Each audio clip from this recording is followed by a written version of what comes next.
Welcome to The Bid, where we break down what's happening in the markets and explore the forces changing investing. I'm your host, Oscar Polito. We're continuing our mini-series on megatrends, the long-term forces shaping our future. On our last episode, we talked about climate change. Today, our next megatrend, emerging global wealth. The middle class is growing around the world, and it's changing the global economy. Emerging markets, economies that aren't fully developed yet, are predicted to represent 6 of the 7 largest economies by 2050. Middle-class growth has been especially powerful in China. If China continues to grow at the pace predicted, it could be bigger than the U.S. economy by the late 2020s. So what's behind China's massive growth? Today we're joined by Molly Rosenman, BlackRock China Chief Operating Officer and Deputy Country Head. We'll talk about how China's economy has continued to grow through the COVID-19 pandemic, the ways its wealth has translated to its people and global businesses, and both the risks and opportunities of investing in China.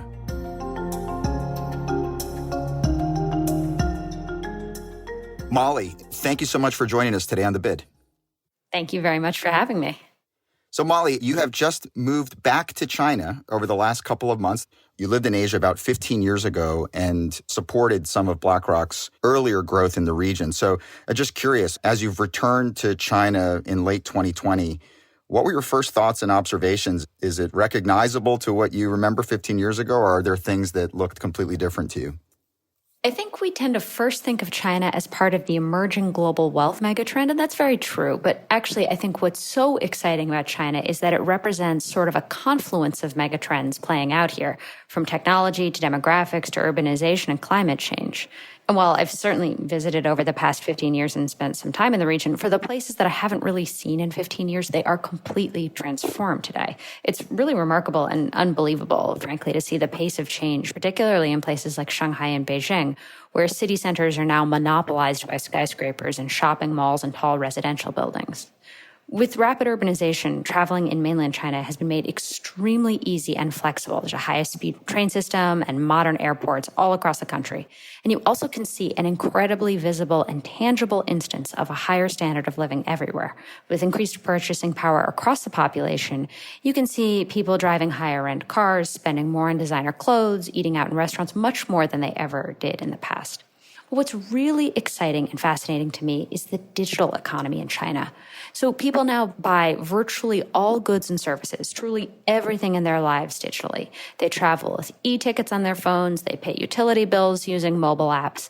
And in China, this multifaceted, multi-industry digital ecosystem literally touches every part of consumers' lives. So as somebody in finance who's returning to China, I've seen this, and I've also seen really increased investor sophistication. So many more financial products and investing styles are available to Chinese investors, and most of them are offered through digital platforms such as Ant Financial and WeChat. Having been to China myself a couple of times over the last few years, I can definitely relate to the skyscrapers, the shopping malls, all the rapid urbanization that you've talked about, although I don't have the comparison of 15 years ago, so it sounds like it's been quite a transformation. So what is the story then behind this massive growth that China has experienced? Why has there been this transformation? So in thinking about this, you really need to go back in history a little bit. This economic acceleration in China really started with China's Reform and Opening Initiative under Deng Xiaoping's leadership. Especially in the 1990s, Deng allowed many radical reforms to be carried out, and these were truly radical across agriculture and light industry, which were largely privatized. And the country really benefited from adopting more market-based reforms in a growing private sector. So China's GDP has since that time grown 10x to 18% of global share from just 1.8% in 1978. I think another major milestone for China was when they joined the World Trade Organization in 2001, which really opened the door for China's further market exports and expansion. And by 2006, over 400 U.S. Fortune 500 companies had entered the Chinese market, while at the same time, a considerable number of Chinese companies had begun doing business beyond China. So globalization has really transformed China. It's brought tremendous business opportunities to China, and China has become a global manufacturing hub. But in the past decade, this has begun to shift a little bit. Exports have begun to drop to 10% of GDP as China's growing middle class has begun to fuel its local and, as we said before, digital economy, which now accounts for roughly $5.5 trillion or 36 trillion yuan, which is roughly 36% of GDP. It's pretty substantial. China now has many of the world's leading technology firms domestically, which are becoming powerful drivers of the economy. So what you're saying is this isn't a story of just the last, 2 or 3 years, this transformation. This really dates back over a couple of decades with economic reforms. You mentioned the joining of the World Trade Organization. So over these last 3 decades is where we've seen this transformation. But let's talk about 2020, which was a seismic year for the world. And the truth is China actually expanded in 2020. It grew 2.3% last year, and perhaps some people would find that surprising. So what was it that allowed the Chinese economy to continue growing? It's true. If you rewind to a year or so ago, it would have been hard to predict that this is how the Chinese economy would have expanded and how they would recover. China's economy really rebounded quickly following COVID, with manufacturing production activity actually returning to pre-COVID levels by the summer of last year. Many other emerging market countries in the region, such as Taiwan and South Korea, also experienced faster recovery than other parts of the world, given their success in managing low caseloads. And as I mentioned earlier, China's economy is now much more reliant on local consumption, and exports only make up about 10% of the country's GDP. Therefore, we had thought that COVID-related supply chains might have a bigger impact than they did, but this impact was actually pretty limited.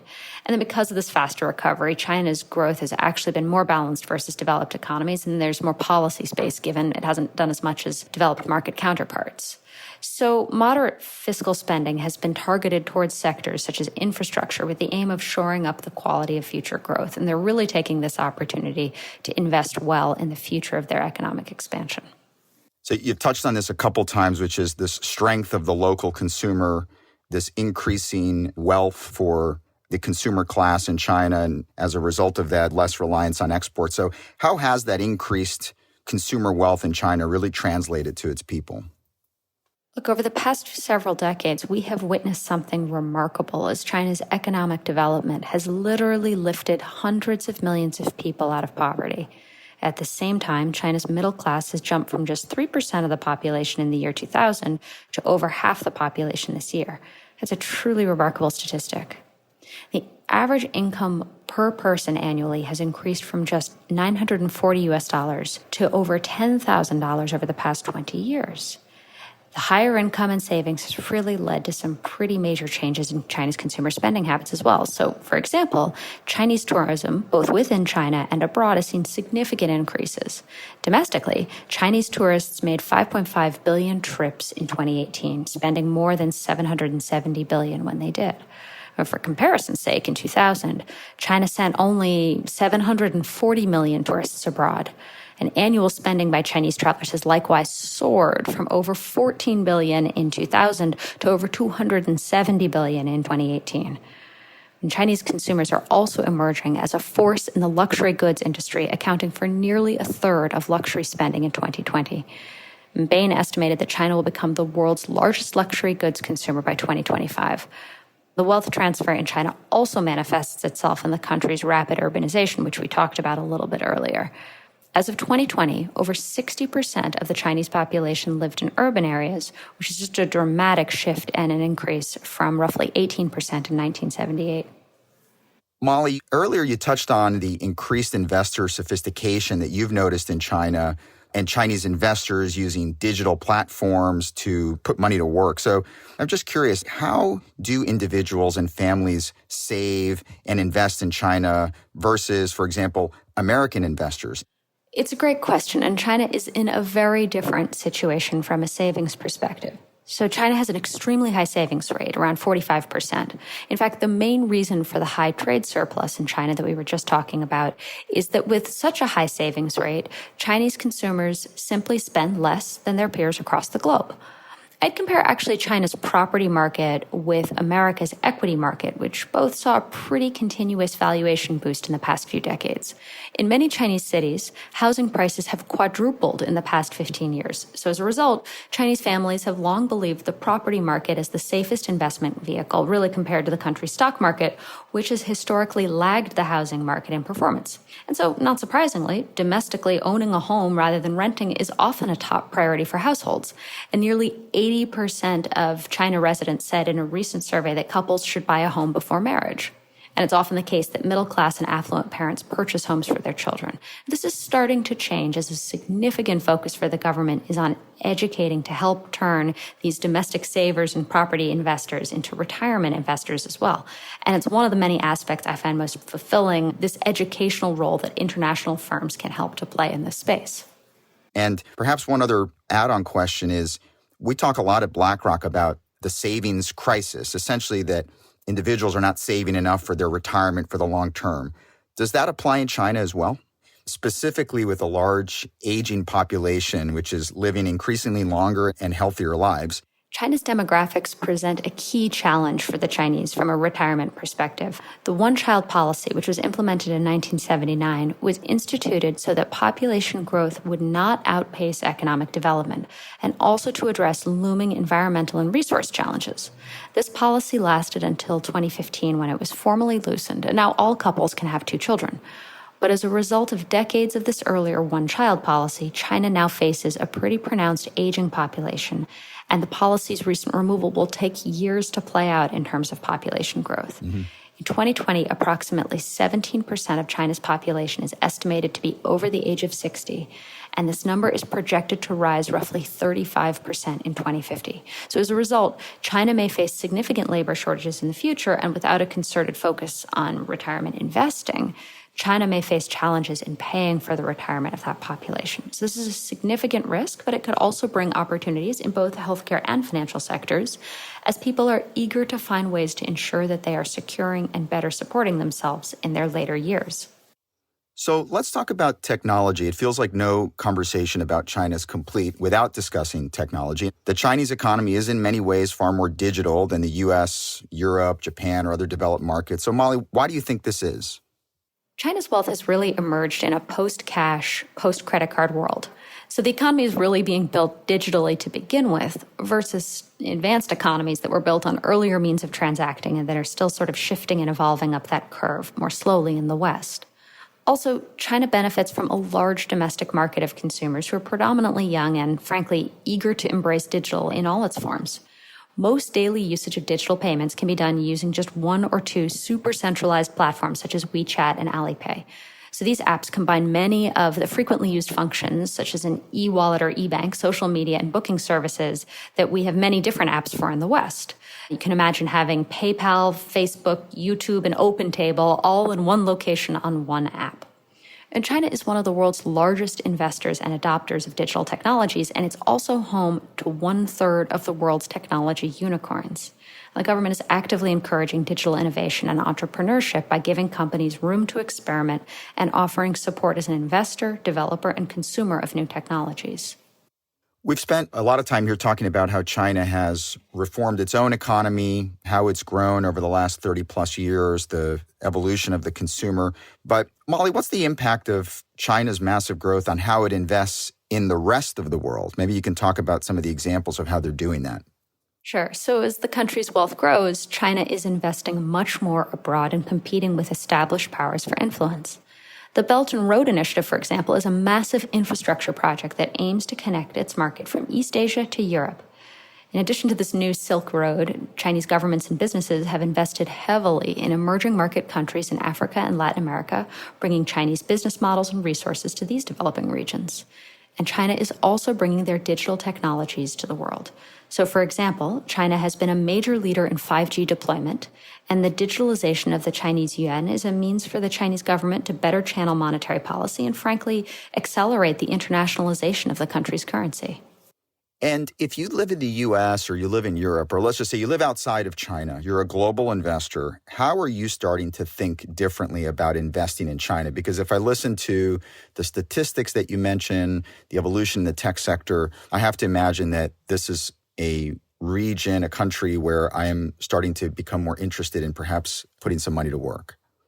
Well, China has long been a structural underweight in major global equity and bond indexes, but with index inclusions across benchmarks in the last few years, more and more global investors are starting to appreciate that this is an underrepresentation relative to China's economic and technological growth. For example, China represents about 18% of the world's GDP, but it's only 4.8% of MSCI equity and just over 7% of the Bloomberg Barclays Global Ag. In contrast, Apple and Microsoft together make up roughly 6.6% of ACWI. As a result, we've seen billions of dollars of inflows in the last few years into exchange-traded products that focus on mainland China stocks, mostly referred to by investors as A-shares, as well as into yuan-dominated bond ETFs.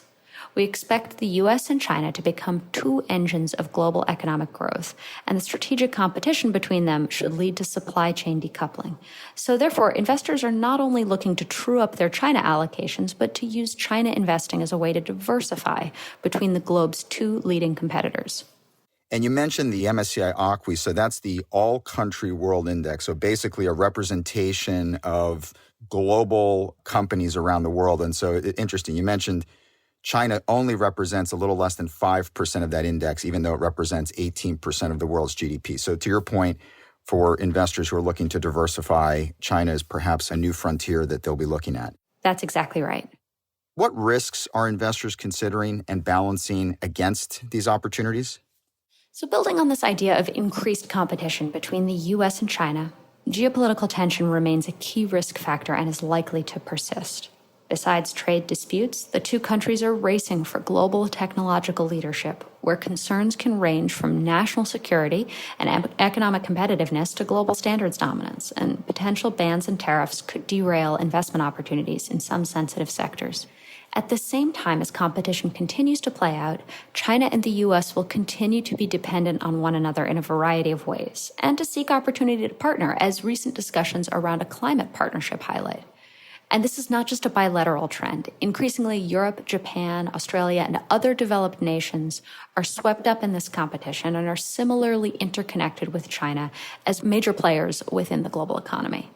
And as this competition plays out, China and the US will continue to depend on one another. And that links a key area of investing, ESG, or environmental, social, and governance issues. Here, China presents both risk and opportunity. Global investors are bringing new focus and scrutiny to social responsibility and corporate governance in Chinese companies. Transparency into how companies are managed is increasingly coming into focus for global investors, and many Chinese companies have work to do in addressing these concerns. And the geopolitical tensions we've just mentioned link directly to this focus on governance, social responsibility, and human rights. In many ways, China's access to global capital markets creates not only commercial opportunities, but opportunities for China to improve some of the business transparency and corporate reporting standards. And in environmental matters, China is emerging as a key voice. China energized international climate ambitions in 2020 by pledging to peak emissions before 2030 and to reach carbon neutrality before 2060, building up on an earlier EU commitment to do the same by 2050. Addressing long-term sustainability issues really will be critical for all companies and countries to attract global investment capital in the years to come, and this helps to support climate as an emerging partnership area with the U.S. And lastly, China's aging population could present a risk for global investors as well in China.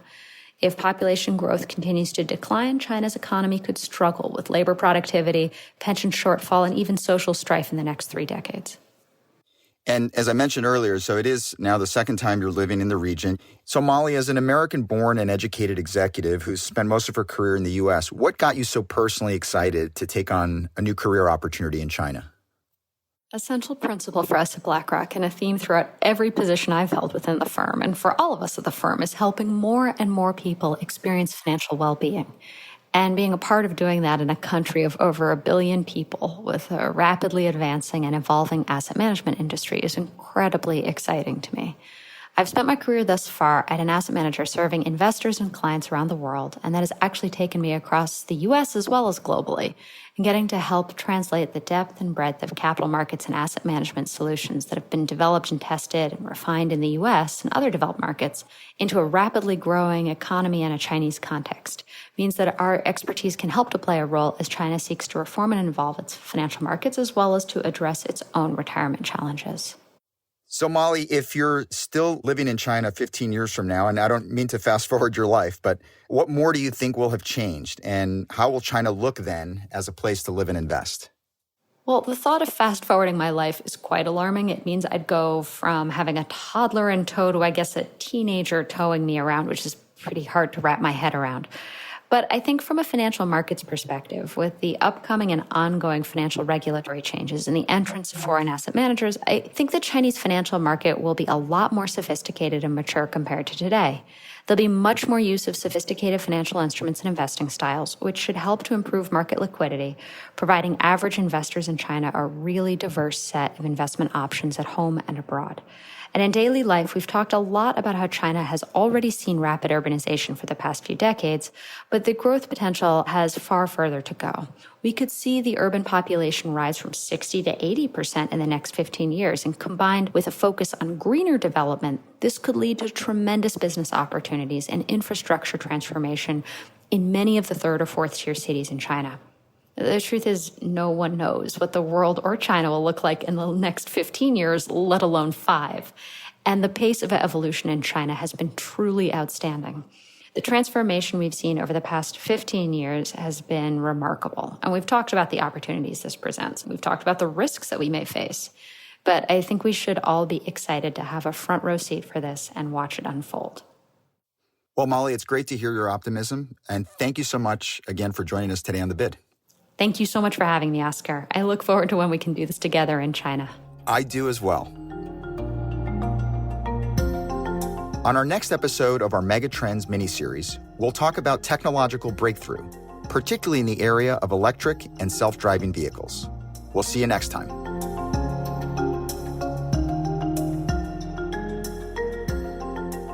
This material is for informational purposes and is prepared by BlackRock, is not intended to be relied upon as a forecast, research, or investment advice, and is not a recommendation, offer, or solicitation to buy or sell any securities or to adopt any investment strategy. The opinions expressed are as of the date of publication and are subject to change. The information and opinions contained in this material are derived from proprietary and non-proprietary sources deemed by BlackRock to be reliable, and are not guaranteed as to accuracy or completeness. This material may contain forward-looking information that is not purely historical in nature. There is no guarantee that any forecast made will come to pass. Reliance upon information in this material is at the sole discretion of the listener. Past performance is not indicative of current or future results. This information provided is neither tax nor legal advice, and investors should consult with their own advisors before making investment decisions. The value of investments and the income from them can go down as well as up, and you may not get back the amount invested. In the US and Canada, this material is intended for public distribution. In the UK, this is issued by BlackRock Investment Management UK Limited, authorized and regulated by the Financial Conduct Authority. Registered office, 12 Throgmorton Avenue, London, EC 2N 2DL. Telephone +44 020 7743 3000. Registered in England and Wales, number 202 0394. For your protection, telephone calls are usually recorded. BlackRock is a trading name of BlackRock Investment Management UK Limited. In Singapore, this is issued by BlackRock Singapore Limited, co-registration number 2000110143N. In Hong Kong, this material is issued by BlackRock Asset Management North Asia Limited and has not been reviewed by the Securities and Futures Commission of Hong Kong.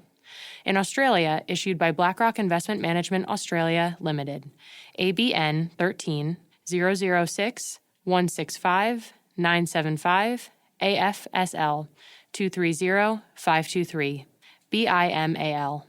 The material provides general information only and does not take into account your individual objectives, financial situation, needs, or circumstances. In Latin America, this material is for educational purposes only and does not constitute investment advice nor an offer or solicitation to sell, or a solicitation of an offer to buy any shares of any fund. No securities regulators in Latin America have confirmed the accuracy of any information contained herein. The provision of investment management and investment advisory services is a regulated activity in Mexico, thus is subject to strict rules. For more information on the investment advisory services offered by BlackRock Mexico, please refer to the Investment Services Guide, available at www.blackrock.com/mx. Copyright 2019, BlackRock Inc. All rights reserved. BlackRock is a registered trademark of BlackRock Inc. All other trademarks are those of their respective owners.